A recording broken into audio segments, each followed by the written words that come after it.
Call this June 25th Committee of the Whole meeting to order.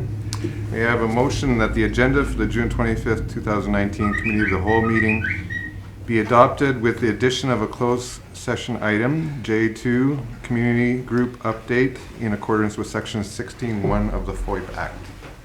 Councillor Chenard will make that motion. All in favor? Passed. All right, can I have a motion that the agenda, can I have a motion that the minutes of the June 11th, 2019 Committee of the Whole meeting be adopted as presented? Councillor Wilkinson makes that motion. Any comments or concerns? All in favor? Passed. All right, we have a delegation from TransCanada Energy. Welcome. Thanks. Come on up. You can Hi, just everyone. introduce yourself. I am Cole Thompson. I am with the Public Affairs Group at what used to be known as TransCanada and is now TC Energy. We changed our name in May, but I thank you all for your time this evening and for allowing us to present. I guess my slide. Oop. Okay, perfect. There we go. Now I'm live. So we have been consulting on a number of projects over the past couple of years in the Yellowhead County area. And a lot of those consultations have focused on where the project impacts were believed to be, and some of the changes that we've made in the planning of our projects recently has pushed some of our schedules forward for integration of messaging with the Edson community. But I think for the folks around the table who have seen this presentation in some form before, either be it with the Rotary Club or at Yellowhead Synergy Group, we have been trying to find common spaces to arrange to discuss this with our community partners. Before I get too far into the presentation, as per our process, we wanted to let you know that nothing I say can be held against me. No, it's really a lot of forward-looking statements, but a lot of things that I'm going to be sharing with you are also becoming real. So there's a lot of certainty around some of the project work that we're going to be undertaking, barring any completely unforeseen circumstances. So I covered a little bit of the name change, but then I'll also give an overview of what we're doing in the area. And then talk about what we've heard from stakeholders, really kind of the feedback we've received in terms of what we can integrate into our planning meaningfully, and what we've committed to as a result of those stakeholder topics of interest, and then I'll open it up to questions if there are any. So I guess May 3rd, we changed our name. We now have an English, French, or Spanish website and names to reflect that. Really, it isn't about dropping Canada. I just wanted to reiterate that our commitment to Canada is as strong as ever. We're still headquartered in Calgary. The difference is our portfolio really doesn't reflect just pipelines anymore, and TransCanada was always known as a pipeline company, and our diversity is our strength, and we are in a very ambitious phase of investing in energy as well as pipelines. So for us, it's kind of a nod to everything we do.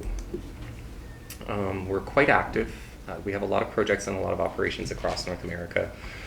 Canada, the US, and Mexico are our home base. But we are currently investing quite a bit in pipeline infrastructure and energy projects across Canada, the US, with a large focus on Alberta. So a lot of the growth that I'll be talking about tonight is part of a larger strategy to really make sure that Alberta is strengthened in terms of our gas marketing capacity. This is an overview of Yellowhead County. I ask for your permission to excuse some of the words kind of jumbled around and to look past those at really the lines. The black lines are existing pipelines within the Yellowhead County area surrounding the town of Edson, and the red lines are proposed project segments that are going to be built in phases, subject to all regulatory approvals being received. There are two red triangles, as well on there, and those are compressor stations, one of which is almost in service. The other is just starting construction. So we have quite a lot happening in different pockets of the county, but one of the big things that I think you guys all know is that Edson is smack dab in the middle of the county in terms of its industrial activities. So you guys are going to be a focal point of discussions, and as I'd also mentioned, as project planning has changed for some of these pipeline segments, it has really included Edson in a much larger way initially than we thought the role would be played for accommodation and crew staging. So if you have any questions about the regulatory process we follow for these projects, I'm glad to answer those questions afterward, but it's a bit of a long story. The NEB is our regulator, but the NEB is changing to the Canadian Energy Regulator after the passage of Bill C-69, and we're not entirely sure what changes are coming yet or how they will impact future projects, but all of these projects are currently within the system that was established by the NEB, so we're grandfathered through on these applications.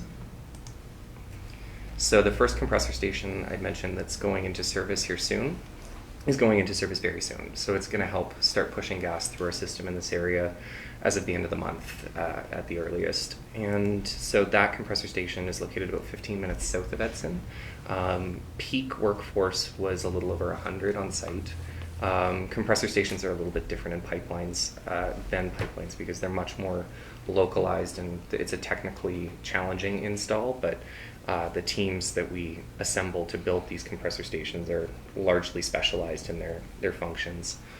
So we source a lot of labor as well as those specialized talents from major centers where they're usually housed.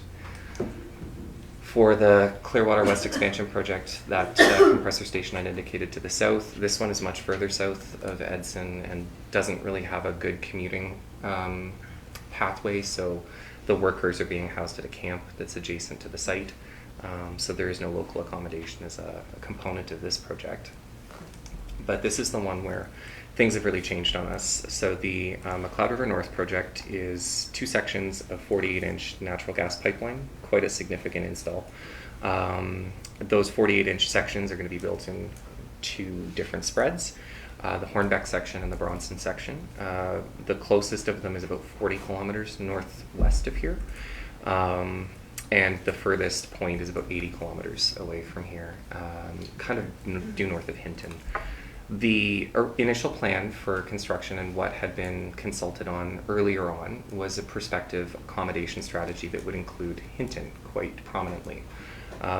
Due to feedback from the community as well as an assessment of the access points to the pipelines that we're building, we determined that it may actually be better to split our crews up to kind of divide not only the burden on the Hinton accommodations that would be posed by having, at this point, our forecast is up to 600 at peak construction for pipelines. Again, a very big difference between compression and pipe is the workforce required. But the division of those crews to 2 different staging areas also helps us manage a couple of other effects that I wanted to bring forward to you guys as part of our commitments to you guys. The town of Edson, of course, is used to seeing a lot of industrial traffic come through with oil and gas exploration previously being quite hot here. But one thing we know and hear all the time is that traffic safety is paramount for everybody, and there is no excuse for bad driving, and there is no way to excuse risky behavior on roads. So staging out of both Edson and Hinton now allows us to split up the traffic peak loads on highways, which has also allowed us to try some different kind of transportation methodologies, including busing from Edson for our crews so that they will be centralized at what's kind of informally known as the ATK yard, just to the east of here, and that will serve as our staging area. Our crews will be bused from there in the morning, so there's a lot more effort being put into kind of keeping as many vehicles off the road, and that is in large part due to the response from stakeholders and the feedback we received. And from an efficiency perspective, getting crews to and from the work site in kind of a consolidated way makes sure that we're as efficient as possible in our operations. Because we are going to be working quite quickly on this. The peak workforce is high, but it's going to be for a very short duration of time. And the construction on this is due to be completed end of November, beginning of December of this year. So it's going to be a very short season. But it is the start of a much larger set of expansion work, which I kind of alluded to with that big map and all the red line. The NGTL system is being expanded to really accommodate quite a bit of additional volume that's required by our shippers in the Montney and in northwestern Alberta. So you'll see us in the fall, and Bannister is going to be our prime contractor for this work. We don't have a prime contractor identified yet, but one of the things that we'd like to highlight for Edson is the coming pipeline work that will bring crews closer to the community, and will likely be staged at similar, if not the same, locations as we've been staging them for this McLeod River North project planning.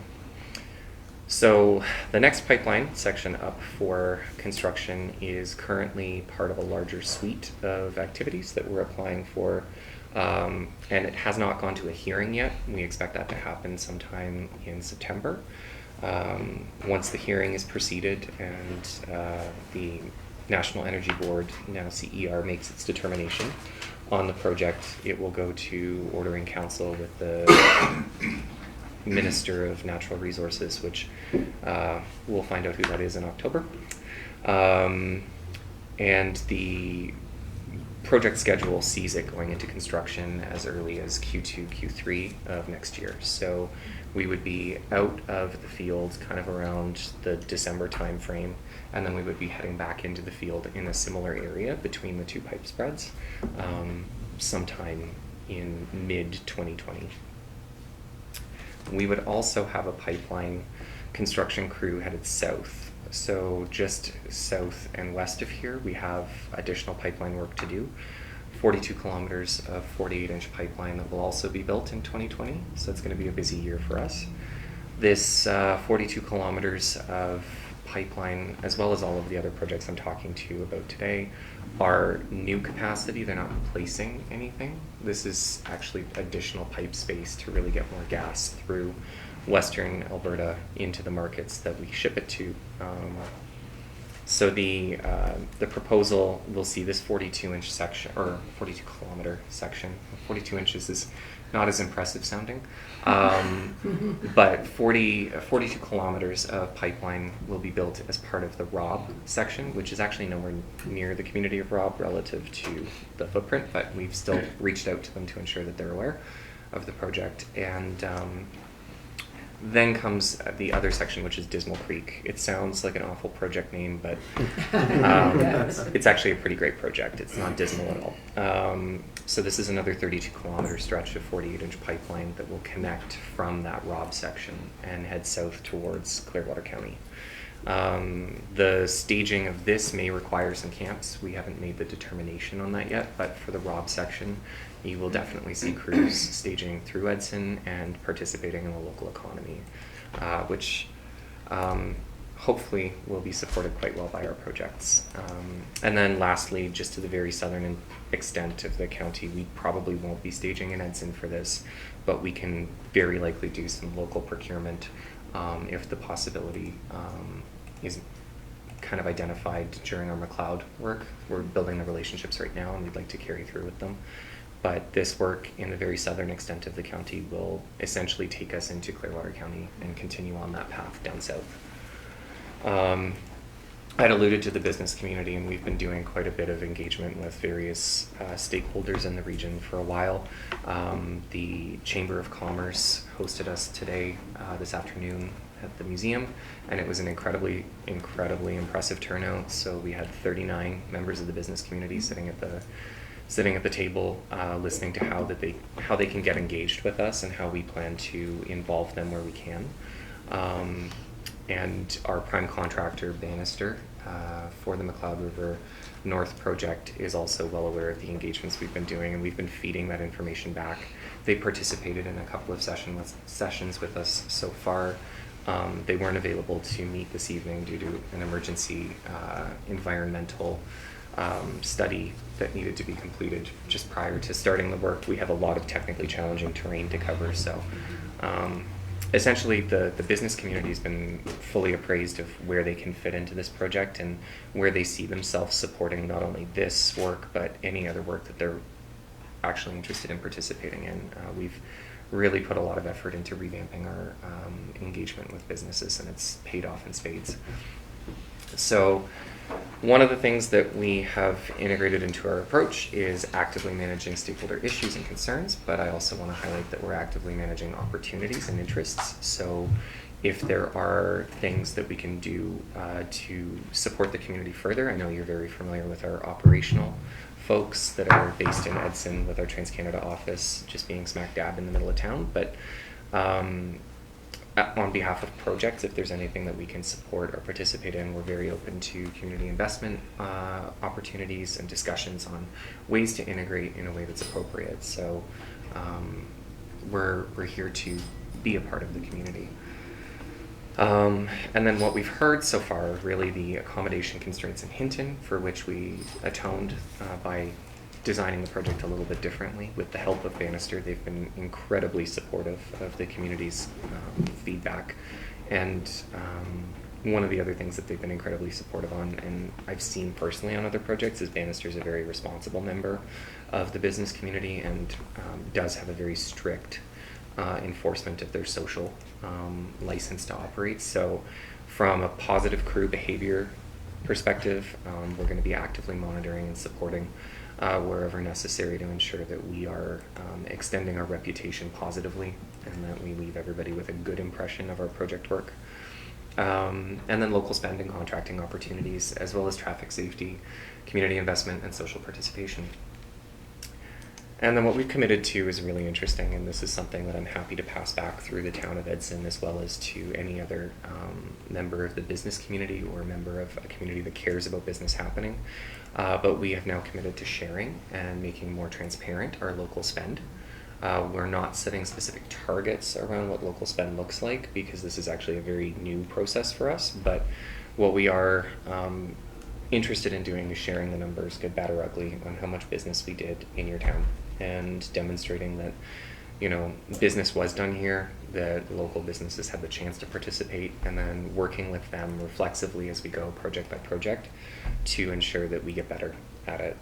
It's a gap that we've had in the past that I think we're very successfully addressing with a lot of proactive planning, and it's going to make a big difference, I think, to the overall trust that people feel when it comes to pipeline projects in their community. Not to say that there has been any trust issues. Edson has been a very warm, welcoming community for us to do business in for many, many decades, and we're very thankful for everything that you guys do to, I guess, advocate for sensible business development. And lastly, we come back and we're here throughout the project construction, so that if there are issues, concerns, ideas that come up, we're hearing them. You're seeing me face to face. The Tim Hortons right across from the museum there is really my second office right now. You can find me there because it's the closest access to good coffee. Our office, if you want to stop by for coffee, you can, but I can't guarantee that you'll want to stay long. Yeah, with that, I think there's a ton of opportunity to broaden the discussion, and I'm open to any questions that you guys might have for me initially, and if I have to take anything back, I can commit to coming back and answering anything as we go. Okay, thank you. We'll open up for questions. Councillor Bevan. Thank you for your presentation. Just two things here, if I may. We were building a new multiplex here, so we may come door knocking. I had heard. But the other question is, will you be using the local hotel rooms, or are you having to camp out at your staging stations now? That is a great question. That is a miss on my part, but I'm glad to help with that. We've been engaging with the local hotels to find out what capacity they feel they have on balance with tourist activity in various seasons. Of course, we're hitting, again, Hinton in their market with people who might be interested in hotel rooms during peak tourist seasons, summer and now winter. But we have engaged them to find out what they can offer. And the structure that we have for this project is a living allowance. So the workers are going to be paid essentially a daily rate. And we would then provide them proactively with information on who has accommodations and who is looking to fill up rooms and who has what capacity. And to be very honest, Edson hoteliers have been very competitive in their rates and have been very welcoming to the idea of having us here. It's been a very positive discussion, so I think that we are going to be absorbing some of the market. We may have a couple of crews because the summers here are so nice, and you are actually very close to Jasper, bringing up their trailers, and that's another conversation we've been actively having with Hinton and that area specifically because of the closure of the Whistler's campground area. So the the capacity is not as much there this summer, so we're really actively monitoring and encouraging people if they are going to camp legitimately in designated spots and not just set up camp on the side of the road and cause a fire / environmental hazard. So we're going to communicate on that pretty frankly with our crews, because again, that's part of our social consideration. How the community feels about us is a direct reflection of how we behave. So. Thank you. Councillor Chenard? Yes, actually, thanks for your presentation. What you had mentioned, like in that Bill 69, so all this pipeline, like even the stuff for 2020, that's all been grandfathered in then? Yes. So everything you showed us right now, so it's anything after that is where would be Bill 69, that which may change this fall, but right now, we don't care about that. All the pipe and everything is grandfathered. Yes, we certainly look forward to clarity on what that all will mean for our industry as a whole. But these projects that I've been speaking about, they are all through the NEB's existing system, and we have all of the licenses and permits in place for the McLeod River North project. So it is all but a go, and the work will start just after Canada Day long weekend. Starting to stage in, get our clearing and grading going, and set up our office and our staging area at the ATK yard. But the considerations around future projects, that is not so clear. So that is where we are really looking forward to learning more. But for now, we have a fairly full slate of great projects that are moving nicely through the existing system. Thank you. Mayor Zahara? Thank you so much for your presentation, and on behalf of our community, thank you for choosing Edson as a place to do business. Our community certainly is looking forward to that. We do have a number, just to mention, a number of campgrounds in town, the Lions Campground in Wilmore Park. She's a Lions Club member. And there's a number of private campgrounds as well. So if crews are looking to do that, there's certainly opportunities around town for that as well. And looking forward to seeing the work and getting complete. Thank you, Mayor. Councillor Wilkinson? Thank you very much. I don't know much about oil and pipeline, so I really enjoy listening to this and hearing different things. And oddly enough, I was just talking to the mayor about these effective crosswalk signs, with the blinking lights and stuff, which of course costs money, and you keep talking about safety of people. So, wow, I think it's a good fit that we could just outfit the whole town with flashing lights. We don't seem to be getting street lights from the transportation department in the province, so I guess we have to do the best we can. But honestly, thank you very much. Really, I felt that it was very informative. I appreciate it. If it pleases Mayor and Council, I can share a little tidbit that might be useful in that regard.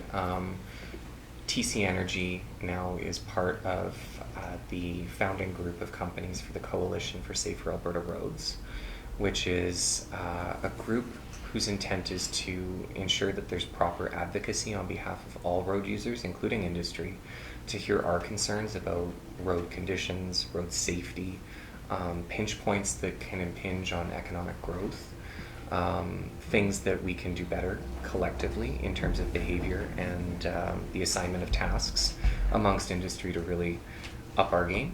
And so ourselves, Shell, CNRL is a core member, Keyera, Pembina Pipelines, we're all in it together, and one of the core focus areas we have is identifying opportunities in the communities that we live and work in. And it's not just, it used to be Highway 63 and 881 were the core focus of this group, and it's kind of morphed over time as Highway 40 particularly has become quite a concern, and 43 to the north.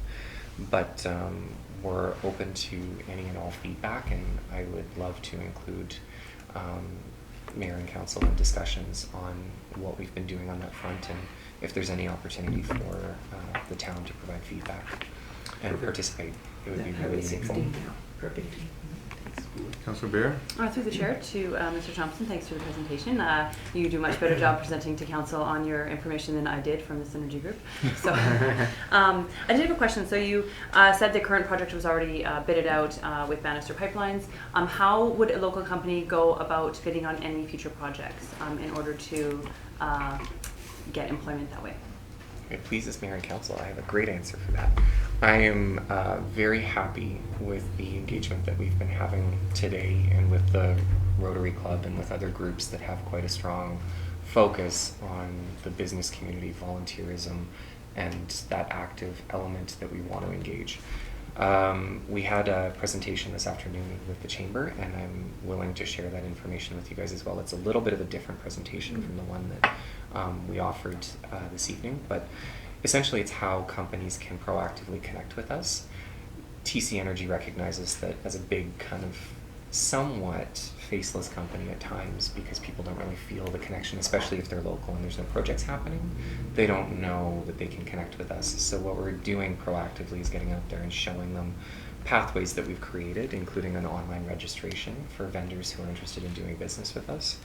And what that does is it essentially takes the relationship work away from that vendor who's interested in doing work, and it puts us in the driver's seat. And essentially, companies who register with us then have the opportunity to bid on any of the projects that we bring up in an area. So regardless of who ends up the prime contractor, Bannister's doing the work this year. They may not be the selected prime. I should say Bannister Pipelines. Bannister GM is very different. But Bannister Pipelines, if they don't get selected for our next package of work, will have a new prime in the area potentially. And we would be sharing all of the information that we've collected locally with them to enable them to enhance their local spending and all of the bidding work that they would be seeking to do. The other thing that we've done to make it a lot more efficient for local vendors who are interested in hooking up with our project work is essentially to push out a lot of the pre-qualification discussion to the prime contractor and to really narrow it down so that they're not having to pull together all of these bid packages on the front end on the hope that, you know, this contractor or that contractor is going to get the work. Essentially, we take the guesswork out of it, and once we assign that prime, they're then, as part of our bid with the prime, expecting them to do that business engagement as well. So Bannister's been very active so far with me and going out into the community, and that's part of our expectation for them. And we judge their bid packages before we even hire a prime based on how well they do on the social performance package, which includes local business engagement now. It's a change in process for us, and it is a very new one, again, I must say, but it has been successful so far, and we want to see it continue, and our primes have been living up to expectations so far. I'm really impressed. Good, thank you. Councillor Chenard? Now to Councillor Wilkinson got me started on it. That, your actually road safety, is that open just to your collect group, or can the public at large or councils get involved on it? Because you're probably aware of like Trans-Canada, so it would be a similar board that looks after 16, but I'm very interested in what you're talking about, because you're 100% right. It comes out in safety means a lot of times safety on all the back roads. Mm-hmm. So is that something that you can share with us, or how would we get involved with your highway group? That's an excellent question, and if it pleases Mayor and Council. The premise of the group really started around industry and the challenges that we were having in being engaged as a partner. We're a big road user, but we were often not engaged when it came to Alberta Transportation's priorities on what roads to focus on and what our experiences in the field were. And so we really were the driving force behind it from an industry perspective. But there are provincial partners. Alberta Transportation is the one who's actually sitting there and looking at this group going, oh my gosh, if industry is setting themselves up to nitpick us, we might as well be part of the discussion to understand what they're having issues with. A lot of the business cases being built are around industry need, but there is a very clear need to engage the municipalities as well. It's a very early group, so I'll start with that. But there is always opportunity to connect you guys with the coalition, and I have actually encouraged people to come meet with the coalition when they're out doing public engagement locally in various areas that they've been working so far. We've sponsored them to participate in the oil and gas show up in Grand Prairie, to talk to the membership that aren't currently on board, to encourage them to get on board and to say, other industry are doing this, and it's not just the big players, it's everybody. It's trucking companies, forestry, it's mining, down to the gravel pits that operate locally. So everyone has a role to play, and if it's rocks flying up through windshields, causing visibility issues, or a lack of shoulders on highways, particularly. Again, I reference 40 quite a bit, but there are a ton of opportunities to talk about ways that we can all improve. And so and at the municipal side of things, you guys have just as much to say about the safety of particularly Highway 16.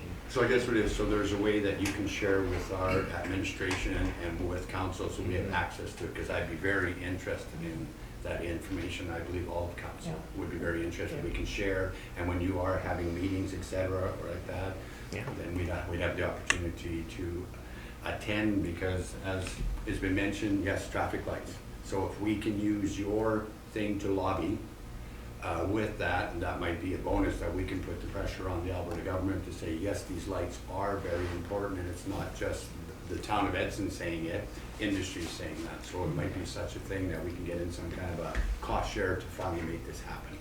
And to that point, Mr. Mayor, the I guess big thing is maybe traffic lights in Edson, but I'm very sure that Grand Cache or Fox Creek or Whitecourt or Grand Prairie or Valleyview or any of the communities that are impacted by northern activity, particularly industrial northern activity, would have the same feedback about their crossings. And so then it comes down to building a business case for better focus on pedestrians and pedestrianation in all areas of the province. And so participation may not be specifically focused to Edson related issues, but the voice carries through to a much broader conversation that's quite important and really worthy of having. It's citizen safety, really, and that's everywhere, isn't it? Yeah.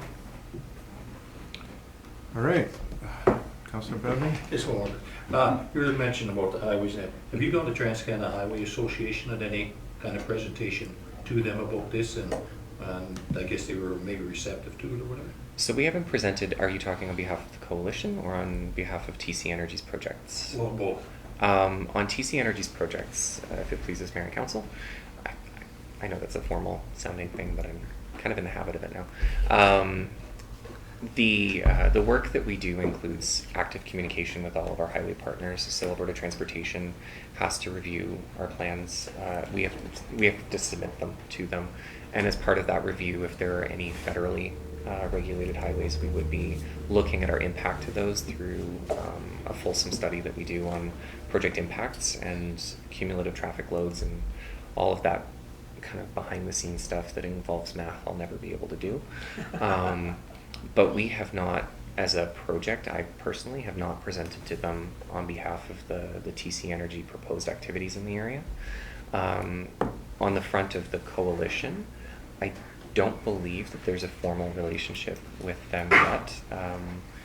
I can connect. Debbie Hammond is the executive director of the Coalition for Safer Alberta Roads, and I would really love to connect her with all of you to ensure that your questions get a much better answer than I can do justice to right now. But I think that there is a ton of opportunity to open up that conversation, and the same expressed interest has come up from peers in Grand Prairie, Wembley, so communities, 80,000 down to 800, that really all have the same overarching concerns and themes emerging.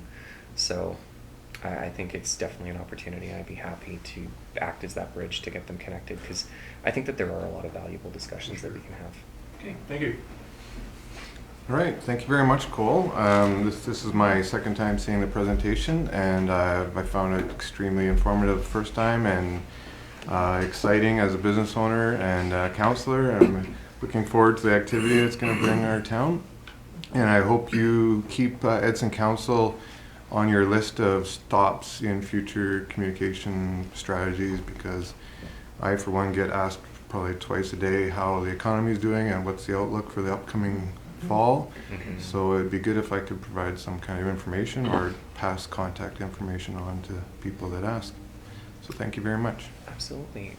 That triggers one thought for Mayor and Council to consider. I would be happy to pass along Bannister Pipelines, not GM, their contact information to ensure that if you have any questions specific to Bannister's processes that TC Energy may not be in the position to answer, that you all have access to our prime construction partner. His name is Jason Thompson. He was going to be joining me tonight, but again, unfortunately, unforeseen circumstances, but he would be a great contact for all of you should you have anything technical or would like updates as well on local spend.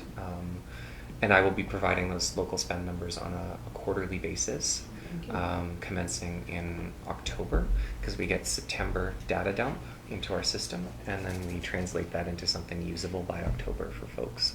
So you can expect at least electronic communication of that. If not, if there's an interest in what we've done so far, what's worked, what hasn't, I'm happy to come back to provide that update for the business community and for the town. Excellent. Thank you very much. I appreciate your time this evening.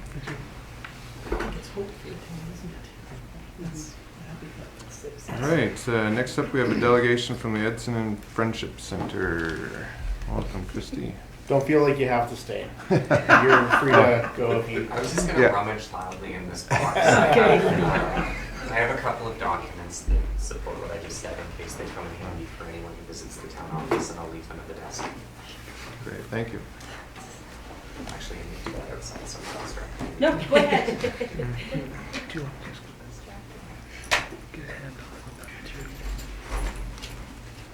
Great, welcome, Christy.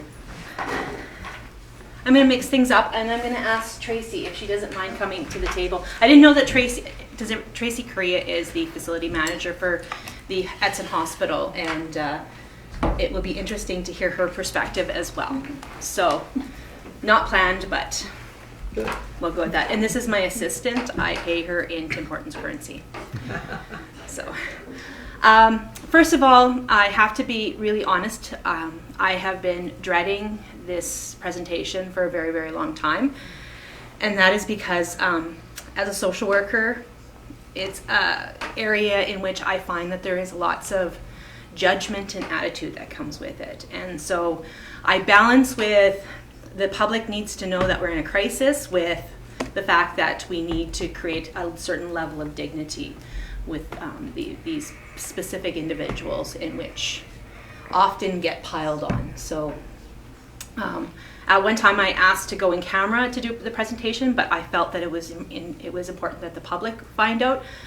However, I've also requested that if you want to know specifics about some of the impacts around addiction in Edson, or the specific impacts around housing, that we go in camera, because I am very aware that there are tons of people out there that would take that opportunity to go and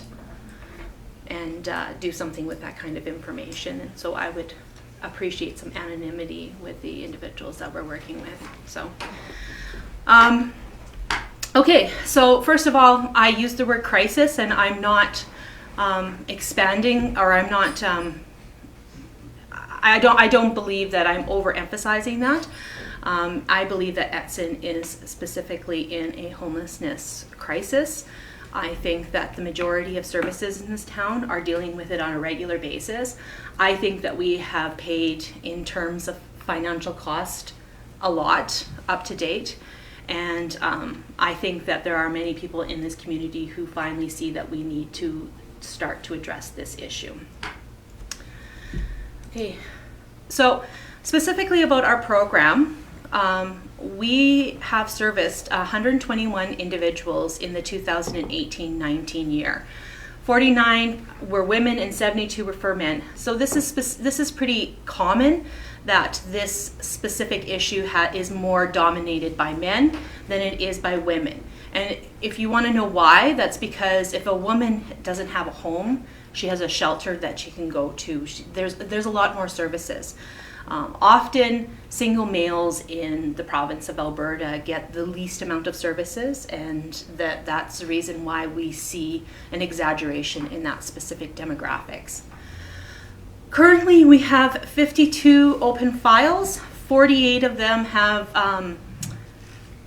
identified that they have an active addiction. 24, so about half of them, have identified that they either have a treated or untreated mental health issue. I 1 year ago had a staffing complement of 1.5 to 1.6 FTEs. I currently have one lady who is doing 52 current open file. So if anybody ever sees Erica, you need to buy her a coffee because she's doing a phenomenal job with what resources that we have. In the fall, I started conversations with the Edson FCSS to start talking about a needle debris program. This has been something that we have seen as an issue that has been throughout the community. And actually, I think Mike kind of spurred this. He said, this is a good idea, and I agreed. So what we did was we received $3,000 from FCSS to do a needle exchange. It's very simple. They come in with dirty needles. We ask them how many they have. They give them to us. We dispose of them, and we give them either a $5 or a $10 gift card for depending on how many needles they've brought in, and it also depends on how often we need to see them. So if it's something that we feel like, oh well, if we give them $5, then we'll see them in a week, which is, we want that contact to be consistent, then we offer the $5 or the $10. So in 4.5 months, we have received 9,665 needles. So we are on our way to 25,000 needles by the end of 2019. And I can tell you that we are not seeing 100% of the needles in the community. And I think that the thing that scares me the most is that the statistics, we ask every individual to fill out a very short form, is the average age is 45. So what does that tell you? We are missing probably the entire younger demographic of anybody who's intravenous using. So, and we have had reports of dirty needles in the community. So it is working because we have 10,000 needles, but it's not the only solution. I made this presentation really short because I thought that it was really important to have more conversation than it is to go out and spew out a whole bunch of stats. Priority number one, and it will be priority number one, and this is something that Tracy and I were talking about prior, is in order for us to even look at solving some of this issue, housing is our biggest challenge. We need a complex of about 15 to 20 bachelor or one-bedroom suites, and they have to be reasonably priced. And when I say reasonably priced, somebody on welfare has to be able to afford to live there. And the majority of the places that do this do it by a third-party billing. So we actually set up with community services that we get their rent money. So we directly get the rent money for the building. You have to have a full-time manager on site. We need to continue to work with existing supports in the community. About a year ago, I put in for an Indigenous Capital grant through Seniors and Housing, and I didn't get a no, but I didn't get a yes. So what they would like to do is they'd like for us to do a business plan as well as a extensive needs assessment. So I was able to find some funds to hire somebody who is working on those specific things because we're probably looking at about the $2 million mark in order to get a building. I don't have any interest in being a manager of a building, but there's nobody who's really stepped up to say they want to be a manager of a building either. So because of that, this is where we're at. It's really important you to know that it has to take a housing first focus. So it's not like we're going to say you clean up and then we give you a home. We say we're going to give you a home, and we have lots of data to show, and even within our programs when we specifically house somebody, their addiction, their use typically goes down. It may not just disappear, but it goes down. They're way more stable, and so we know that housing is priority. Staffing, like I said, we're working at a 0.5 right now with a caseload of 52. We reasonably need a 1.5 FTE in order to maintain what we're doing right now. long term. I can't say that Eric is going to do this forever because it is really crazy. You can hang out in my office for a day if you really want to see exactly the issue up close. Realistically, under the Housing First model, you should have a caseload of 10 to 15 for a full-time worker. So we're well beyond that. We'll always continue to advocate for more mental health and addiction supports. The majority of the individuals that we're seeing right now are not currently accessing any of those supports. And I've also just submitted this afternoon a additional proposal to the Alberta Rural Development Network, who has a rural homelessness grant, looking for some additional funds to complement that staffing. Priority 3. We're in a place where we really need to start looking at needle disposal, what we're going to do about needle disposal, and there's a couple pieces to that. First of all, I would request from the town of Edson that we look at some public education for how to dispose of needles properly, what to do when you do find a needle that's dirty. If you want, I can give you a couple of, the city of Edmonton's doing some great work. The city of Lethbridge is doing some awesome work around that area. But we are in a place where we need to start to address needle use in the community. I think that the exchange program is working in terms of it's a great incentive to keep some of those individuals engaged and keep them coming in, and that's really important for us. And sharp containers is another thing that I think that the town really needs to look at long term throughout the community. Go ahead. This is an example. I think that's the city of Lethbridge's disposal tips. They actually have a hotline. I don't think that we're ever going to get to that part, but I mean, we have a app on our phone, so we could do it that way. Just different ways in which we are identifying when people do find dirty needles. And I do know that talking to parks, the plastic sharp containers, that we have tried to put those out in locations, and they typically get ripped off or broken. And so I'm suggesting that we look at something that's a little bit more metal and permanent and less destructive. So this is the first time in a long time that I've come to the town of Edson for money. I'm asking for $50,000. $50,000 specifically to go. We've run out of money, or almost run out of money, for the needle exchange, so we are looking for additional money for the needle exchange, as well as $47,000 to supplement our staffing, and that would give us a 0.5 social worker for 1 year, 12 months. Do you have anything to add, Tracy? I would just like to say that AHS's, this has become a priority for us because we see the addictions piece that comes with the homelessness, and we deal with it regularly through our emergency rooms, and it's not something that is getting better. And everybody knows that mental health is the biggest probably priority for Albertans, and then when you add that to addiction, and then you add that to homelessness, so we are recognizing this in our town, and we are actually reaching out to different groups because we would like to, I think we need to start working together. Everybody thinks it's someone else's problem. Well, the province should fund it, or the town should fund it, or a business should step up. And from our perspective, from AHS, we feel like it's everybody's problem. And we want to, we're putting together a group to meet in September because we would like to see what's in place. Look at it from a what do we have already?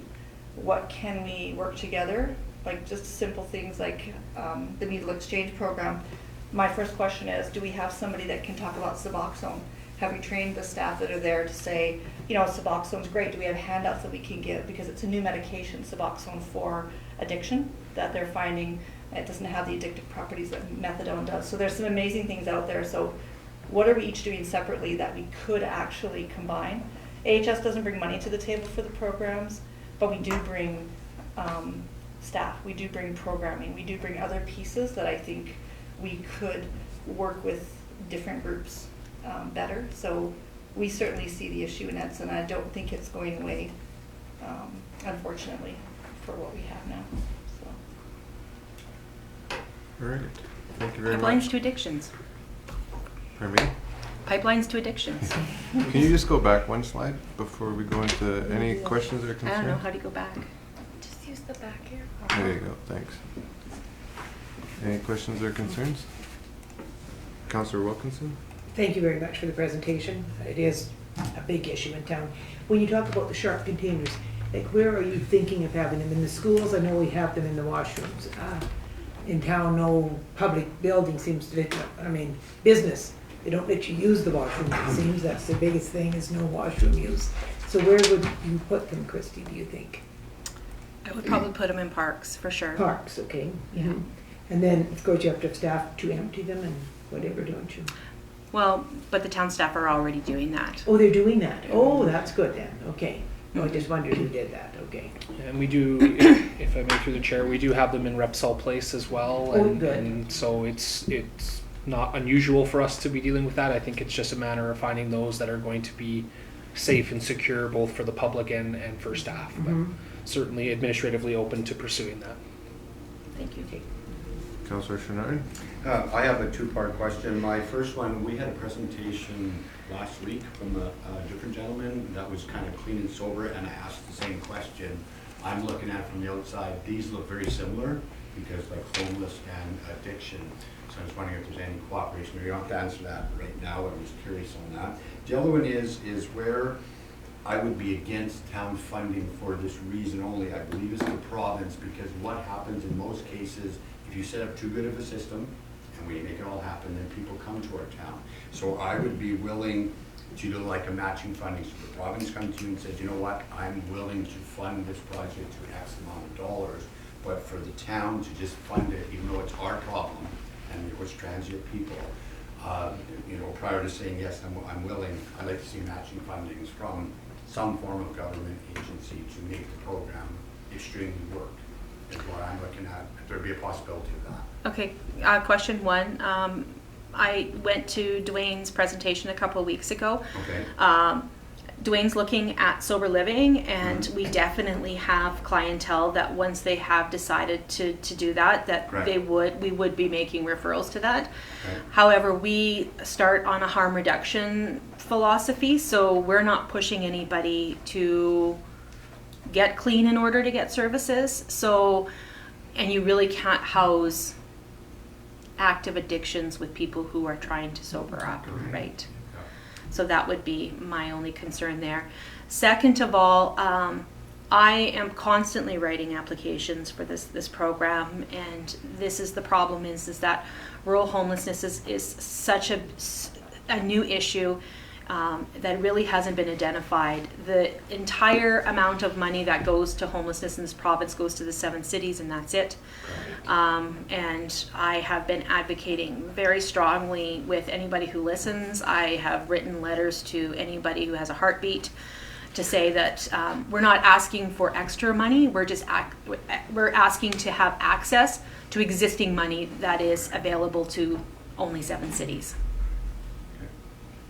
Councillor Wilkinson? I know I shouldn't ask twice, but Christy has done this. You presented at the FCSS provincial conference 2 Yes. years ago. So it isn't that she isn't asking for these things. And one more thing, what about the Cedars Motel? Would that be an appropriate spot? I'm open to anything. Mm-hmm. Mm-hmm. Yeah, Okay, just a thought. yeah. Councillor Curry? I have 2 questions for you. When you, just your data there with the exchange of 105 needles, is that one person? No, it's an Or- average of one person. Like they're bringing other people's needles, or that's their needles? Mostly that's their needles. Yeah, But if you're an active user, you're using 3 times a day. That's 3 needles, right? that's true. Okay. And then my other question, just statistically wise, comparing to the rest of the province, like I know you mentioned Edson's in a crisis. Is Alberta rural homelessness in Alberta in a crisis, or are we like those numbers becoming the new norm? Yes, some communities more than other communities. Hinton is probably in very similar state than Edson. However, you look at a place like Whitecourt, they don't seem to be having as much of an issue. Now, I don't know whether that's Highway 16 or what it is, but there is a few communities, rural communities, that have identified that we are in crisis mode.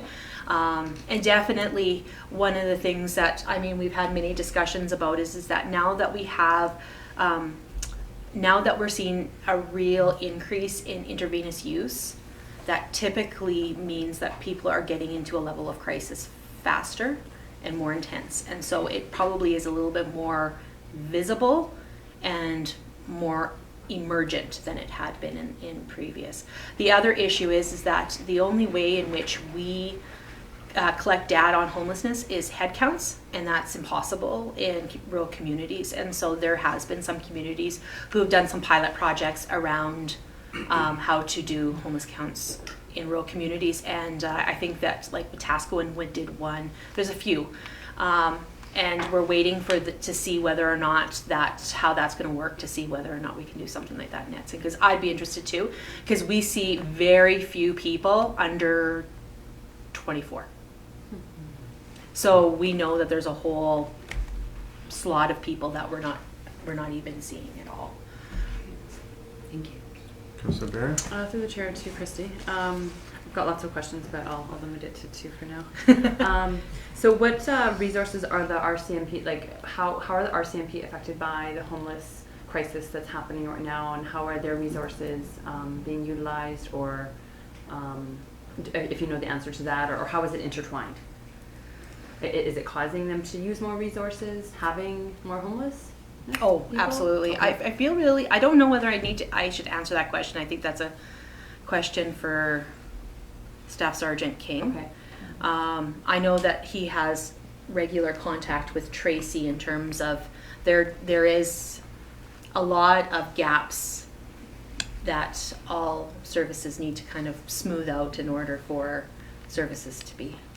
It's not, people think it's as easy as, oh, there's some guy with a mental health issue on Main Street, let's just pick him up and take him to the hospital. But I'm pretty sure Tracy's going to say, no, it's not that easy. If I may, I can just say that incidentally, we have 2 homeless camps on our AHS property right now that we are having to work with the RCMP to deal with. So it's certainly, it is impacting places that it didn't before. Right. Okay. Second question.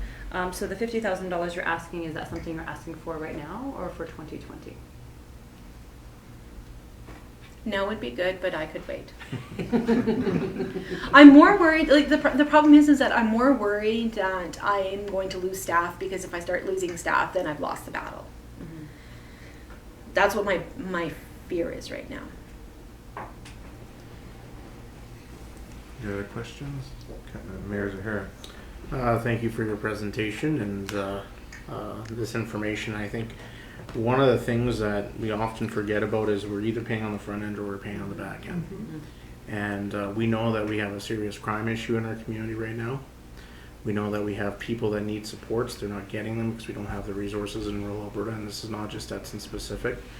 And we are spending a lot of money on policing, emergency room visits, because we don't have that those services provided on the front end. And for some of these individuals, they want to be contributing members of society, but they just don't have the resources. So I think that's something we need to keep in mind when we're having these discussions. These are real people with real families, and we know of specific incidences in our community that were caused by individuals that had mental health addictions issues and have been living on the streets, and that has cost our community a lot over the last year. My question to you, Christy, is from your clientele, are most of them local with roots in Edson, or are they transient, where they started working here and they ended up just staying here, losing their jobs? What data or what information can you give us around that? And what agencies does the Friendship Center work with currently around this issue? So the majority of the people that we see are definitely long-term residents. We will find a few people who, there's a certain amount of migration that happens between Edson and Hinton, and so we'll often see some of that happening. But typically we are, if Staff Sergeant King was here, he would tell you that the majority of things that he deals with are transients that are coming in and out of the community. So there's definitely two populations. What was the other question? What agencies is the Friendship Center working with, and how are those relationships working? Definitely with AHS, Primary Care Network has been a huge blessing to the community. We have a very good relationship with community services in terms of getting some of these individuals income. AISH, which is something that we try to get some secure, because once we get people on AISH, you can get housing on AISH, right? Like that's I mean, if you're not going to live the great life, but you're definitely going to be able to manage an apartment on that. Yeah, so we work with as many resources as we can. Sometimes it's as much as Service Canada, the registries, like getting birth certificates, and new thing is that working with ATB. I don't know if anybody knows, but Cashco is a, what do you call that? A subsidiary of ATB. And so we've been able to find ways in which to work with Cashco so if somebody comes in and has 5 GST checks that have need to be cashed, there's ways that we can do that too. So we're definitely using as many resources that are available, and of course the hospital. Yeah. Councillor Curry? Just a follow up to that transient question, like, do you guys notice a change in the population with the seasons or no? They don't migrate to get away from our winter? We used to see, but we don't anymore. We used to have a slow season, and this would be our slow season because everybody would start camping, and then we wouldn't see them until it got cold again. That hasn't happened for 2 years now. Any other questions, Councillor Bevan? Yeah, through you, Chair. I guess for council here, listening to Chrissy, would it help for us to be writing letters on your behalf too? If we got all the information to send it out to our ministers, and since we have a new government here and that, supporting your programs? Absolutely. We need this, and it is, I've lived here all my life, and I've seen the ups and downs of it, and met some of these people too, and it is a crisis here, and I agree with you 100%.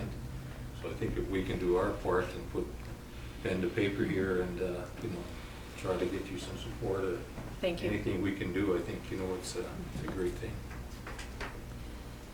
Councillor Chenard?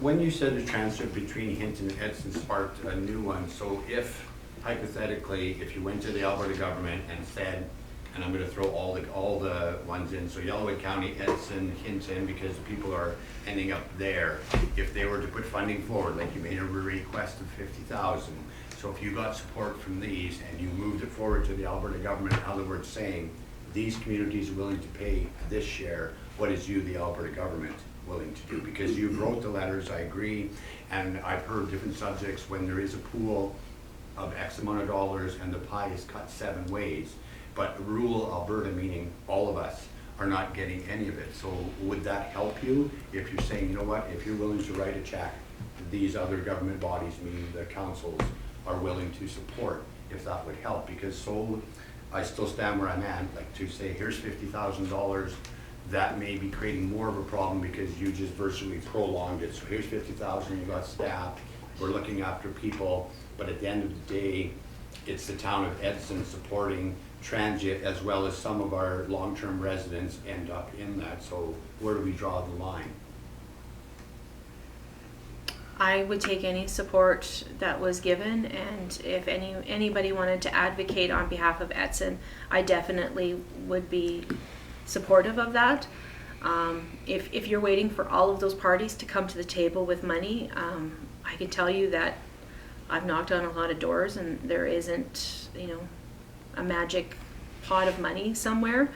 And I wouldn't be here asking for money if I didn't think that we were in a place where we needed to start to address the issue immediately.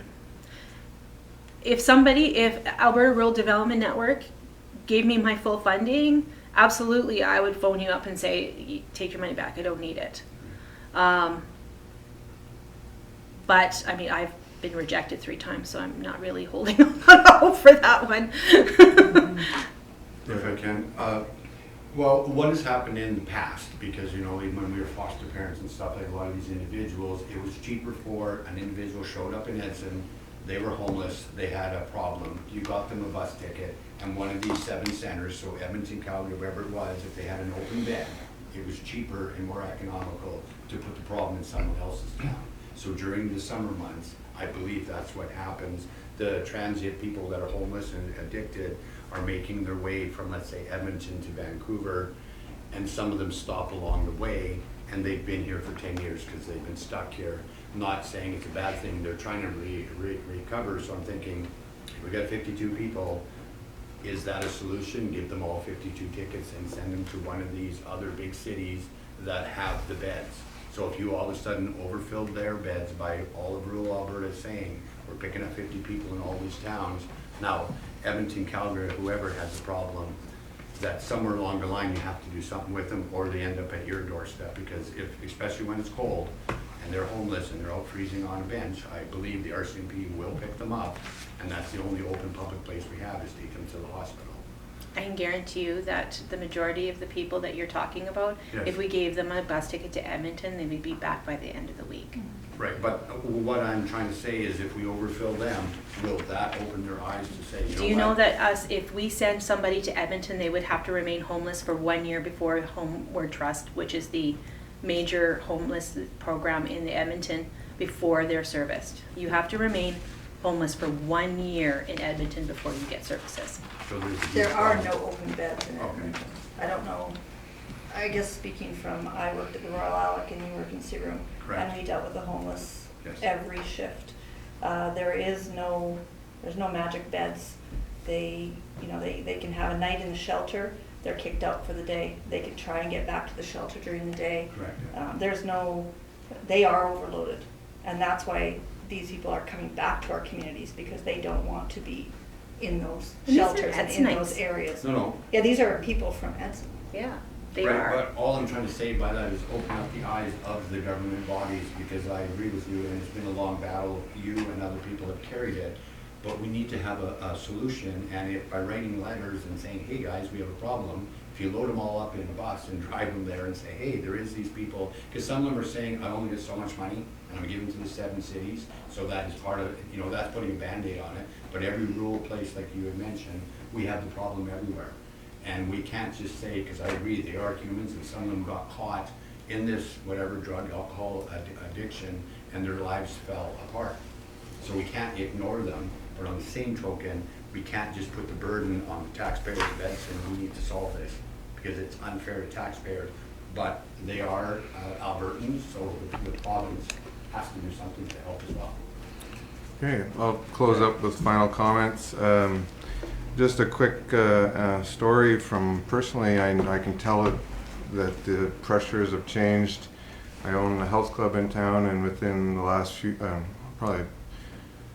within the last year, we had a guy buy a gym membership, and then he would show up for $50 a month, and then he would show up at midnight and sleep on the mmat till 6 a.m. and then leave. And he thought it was a cheap solution to this That's housing. very creative. Very Good idea. He was very cooperative. He understood that he couldn't continue doing that, but that's an indication of the pressure the town is under. And as well on the Sharps issue, a few years ago, the gym installed a Sharps container in the bathroom, and I thought it'll never get used. We probably have maybe 1 or 2 steroid users, but it'll never get used. And I could not believe how much needles get deposited in there. Probably is some steroid use, maybe some diabetics, but I'm sure a lot of that is substance abuse. And what's the scary thing for me is the 10 years I operated before that without a Sharps container, and my staff was handling garbage bags that could have, well, I'm sure had Sharps in it. So one of your recommendations was to install more Sharps containers in the town, and we could write a bylaw that said all commercial bathrooms have to have a Sharps container. What is there manpower to empty that many Sharps containers, or what would that bylaw look like, or how would that The majority of municipalities do that. That would be within The municipality staff? responsibility, yes. Great. I think, thank you very much for your presentation. Thank you. All right, we're moving on to a closed meeting session. Sorry, there's no sundry items, sorry, I missed questions from the media. I don't have any questions. No? Okay. We'll move on to the closed meeting session. Stop and break first. Sure, good idea. We'll take a When you have this. pause, break for recess. We'll call this meeting back to session. Can I have a motion that the meeting move to a closed session in accordance with section 16(1), 21(1)(b), and 23(1)(a) of the FOIT Act? Councillor Bevan will make that motion. All in favor? Passed. May I have a motion for adjournment? Just before that, could I ask a question? Sure. Could we just sit around afterwards and try to brainstorm about things that we might like to ask for, about roads, etc., from the presentation that we had tonight? Just Sure. for 5 minutes or so after the meeting? Sure. All right, may I have a motion for adjournment? Councillor Bear makes that motion. All in favor? Passed.